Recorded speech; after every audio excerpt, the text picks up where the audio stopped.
A day in a life of a New York girlie who works in marketing but also doing so much more. It would just be way too long to name all the titles. Woke up very early in Brooklyn, walked my dog, and went back to the city. As my dog, was jumping on the stairs, I was planning my workday. I had a busy day ahead and also needed to make sure I'm being very productive because in the evening I needed to take Joy to see his cardiologist, which we do every 2 to 3 months to see how his heart is doing. I was working for a few hours and then I went to Equinox, and today I was very proud of myself because I did something that is out of my comfort zone. I went to a class that is ballet inspired, and if you're here for a while, you know that dancing was a very big part of my life, but also very complex. After dancing for so many years professionally and then stopping and deciding I can't do it, and dancing as a hobby did not do well for me, I flirted with the idea in the last few years and even took other styles of dance classes, just not ballet. And then as I was really coming around to the idea that maybe I should go back to dancing ballet, I had my last injury, which was kind of like a nail in the coffin because I really wanted to do point shoes again, and obviously with the terrible sprain that I had for the second time, it could have not happened. Started with a little dance in the locker room.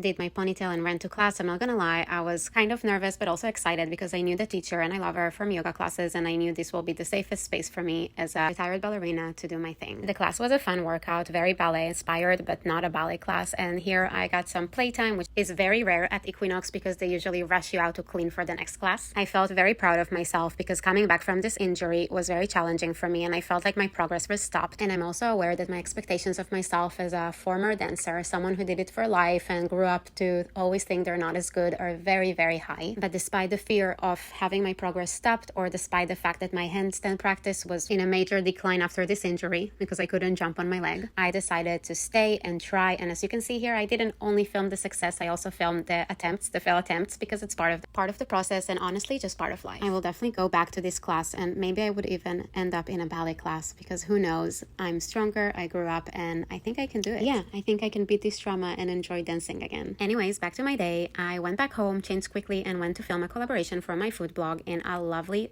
sandwich shop, which you can go and see on my food blog. But here is a sneak peek. It was so fun because other than really good sandwiches, the owner and his team were so nice. Ran back home and took Joy to his appointment. It's always scary because I'm afraid from the day that I'll go there and the cardiologist will have bad news. With that being said, I love his cardiologist in the last year and a half. He's basically a savior and I wish I would have met him sooner. It's Dr. Carlson at the Animal Cardiology Center in Dumbo. And despite how much I love Dr. Carlson, Joy, the second he sees we're going even to the direction of any of the vet clinic he goes to, he starts shaking. I feel bad for this little pup who had to go to so many hospitals and different specialists during his life, so I get it, but gotta take care of my little boy's big heart. We got very good news, which I was very happy to hear. His heart is even getting slightly better with a very expensive yet worth it medication that Joy started taking a few months ago. And that's it. We went back home. I did a few more hours of work and waited to see who is going to be our new president.